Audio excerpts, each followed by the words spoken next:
पाएं हर खबर सबसे पहले सिर्फ लाइव टुडे पर। सब्सक्राइब करें।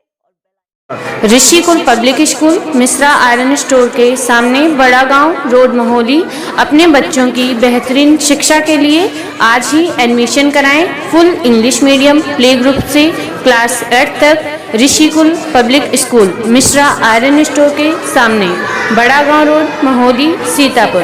Mobile number 9580636550 7355003087। Thank you. नमस्कार, आप देख रहे हैं live today news. Uttar Pradesh के जिला सीतापुर तहसील मोहाली में दिव्यांग के साथ हो रहे शोषण के खिलाफ अपनी मांगों को लेकर आज धरने पर बैठे दिव्यांग महिला और पुरुष। आपको बता दें कि दिव्यांग अपनी मांगों को लेकर धरने पर बैठे दिव्यांगों का कहना है कि ना मुझे पेंशन दिया जा रहा है और न ही मुझे ट्राई साइकिल दी जा रही है। जिन दिव्यांगों को बैटरी चलित ट्राई साइकिल मिली उनमें अधिकतर ही ट्राई साइकिल में बैटरी ही नहीं है। जब बैटरी के बारे में शिकायत की तो पता चला कि बैटरी ब्लॉक से चोरी चली गई। विकलांगों को जो पेंशन मिलती है उसमें न खर्च उठा पा रहे हैं और न ही अपना भरण पोषण कर पा रहे हैं। दिव्यांगों का कहना है कि जब से उत्तर प्रदेश में योगी राज आया है तब से माफियाओं के लिए मुश्किल उत्पन्न हो गई है, लेकिन केवल उन्हीं माफिया के विरुद्ध जो उन सुघोषित पिछड़ों को छोड़ते हैं, किंतु जो माफिया दिव्यांग विधवाओं अनाथों लोगों को सताते हैं उन पर कोई सख्त कार्यवाही नहीं होती है। और दिव्यांग का कहना है कि एक बार और विकलांग कल्याण अधिकारी को प्रार्थना पत्र दिए थे लेकिन मेरी कोई सुनवाई नहीं हुई। मोहित सिंह राष्ट्रीय महासचिव विकलांग पुत्र घनश्याम सिंह का कहना है कि अगर हम लोगों की मांगों को नहीं सुनेंगे तो हम लोग मतदान का बहिष्कार कर देंगे। डंडा पेश है सीतापुर से प्रदेश मीडिया प्रभारी शिव प्रकाश गुप्ता के साथ फारूक अंसारी की रिपोर्ट। नमस्कार, आप देख रहे हैं लाइव टुडे न्यूज़। मैं हूं फारूक अंसारी। इस समय मौजूद हैं उत्तर प्रदेश के सीतापुर जिले के तहसील मोहाली में। यहां तहसील कार्यालय के सामने विकलांग जो जन हैं, दिव्यांग जन, उन्होंने कुछ अपनी मांगों को लेकर कुछ समस्याएं की मांगों को लेकर धरना प्रदर्शन किया है। आइए इनसे बात करते हैं क्योंकि क्या समस्याएं, किस मांग को लेकर ये धरना प्रदर्शन कर रहे हैं। हमारे साथ मौजूद है मोहित सिंह। आइए इनसे बात करते हैं कि ये क्या इनकी समस्याएं और किस ये धरना पर बैठे हुए हैं।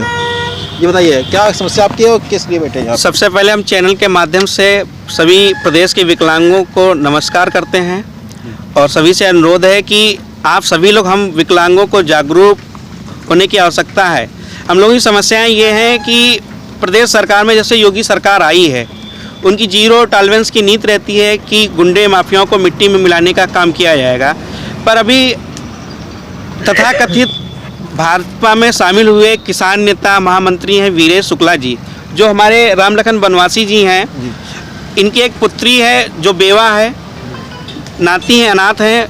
उन बच्चों का ये कब तक भरण पोषण करें पेंशन के सहारे। ये उनके नाती हैं और उसमें इनकी जमीन पे भूमाफिया ने कब्जा कर रखा है। अच्छा। जिसके अभी आपका संज्ञान में आया था, शायद आप इधर नेरी साइड के कहीं। हाँ, नेरी के। हाँ जी।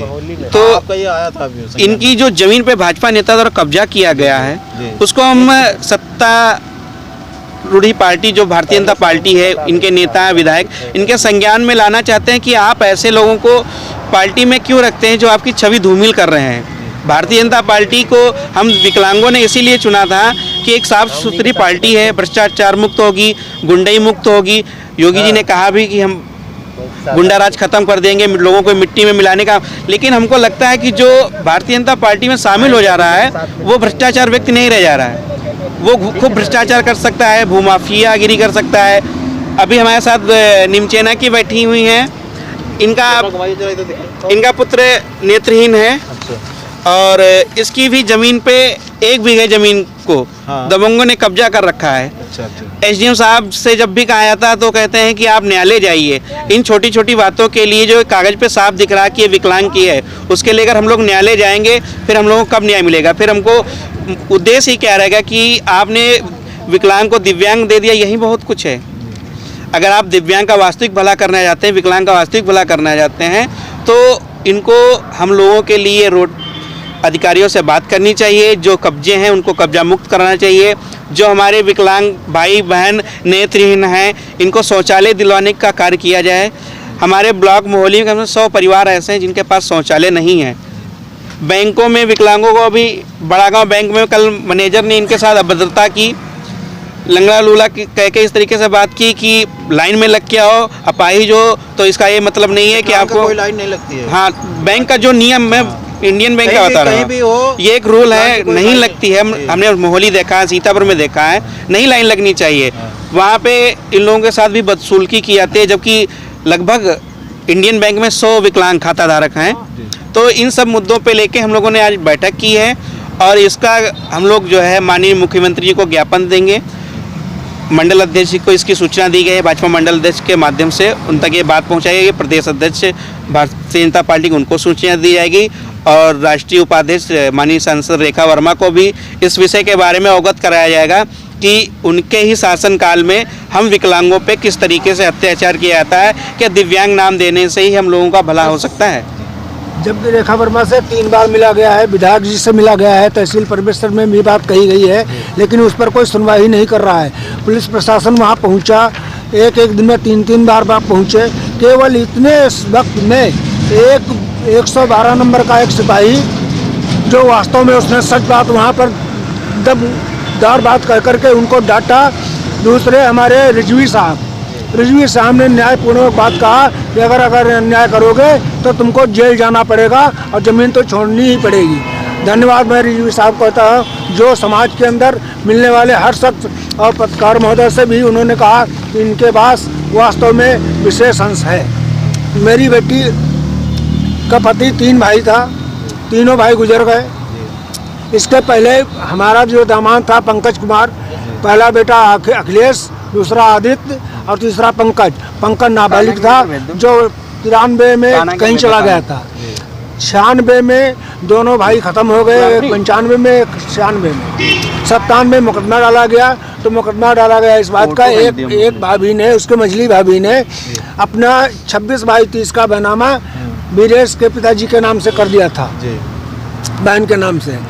और उसी के सहारे से उसने 50 फीट जब जमीन गोद ली, तो मंझली वाली जो बड़ी वाली भाभी जो थी उसकी दमाद की, उसने अपना दीवानी में मुकदमा डाल दिया 97 में। 97 से वो 22 साल तक मुकदमा लड़ी, हार थक के बैठ गई, मुकदमा निरस्त हो गया। लेकिन बैनामा तो उनका 26/30 का है, तो उसके अलावा जमीन जो कुछ है वो इस परिवार की है। मेरे साथ में अन्याय किया जा रहा है, मेरे बच्चों को अन्याय से छुटकारा दिलाया जाए। 4 मेरे नाती हैं और मेरी बेवा। जैसा कि आप सभी लोग जानते हैं कि दिव्यांग जो है ऑलरेडी दिव्यांग हैं, ये चलने फिरने में मजबूर होते हैं, नेत्रहीन से भी होते हैं, कई तरह के दिव्यांग आते हैं। इनको प्राथमिकता के तौर पर इनकी समस्या जो है ली जानी चाहिए। इनको जो भी मूलभूत सुविधाएं हैं उनको प्राथमिकता के तौर पर दी जानी चाहिए। और इनकी जो समस्या जो है अदालत कहेगी अदालत में जाइए। अदालत में ऑलरेडी पहले से जो मुकदमा पंजीकृत हैं उनका अभी तक न्याय नहीं हो पाया, और इनकी जब समस्या जाएंगी तो कितना टाइम लगेगा, इसके लिए सरकार क्या निर्णय लेती है। और ये इसीलिए भाई डीएम एसडीएम जो बनाए गए हैं क्षेत्र में, ये जो जनता यहाँ की स्थानीय जनता है, छोटे मोटे जो उनके समस्या है उनको निपटारा करना चाहिए। और हमारी सरकार से यही दरख्वास्त कि इनके जो विकलांग हैं, दिव्यांग हैं, इनकी जो समस्याएं हैं इनको प्राथमिकता के तौर पर ले करके इनकी समस्या को निराकरण किया जाए। और जो दिव्यांग जन और इनके खिलाफ जो अधिकारी लोग मतलब बात नहीं कर रहे हैं या इनके जो है उनके खिलाफ कार्रवाई सख्त कार्रवाई करनी चाहिए। ये ये दिव्यांग की तरफ से मांग है और इसी को लेकर धरना प्रदर्शन कर रहे हैं और सरकार को इस पर जल्द से जल्द संज्ञान में लेना चाहिए। इसी साथ आप देख रहे हैं लाइव टुडे न्यूज़, मैं हूँ फारूक अंसारी, यूपी मोहाली। पाएं हर खबर सबसे पहले सिर्फ लाइव टुडे पर। सब्सक्राइब करें।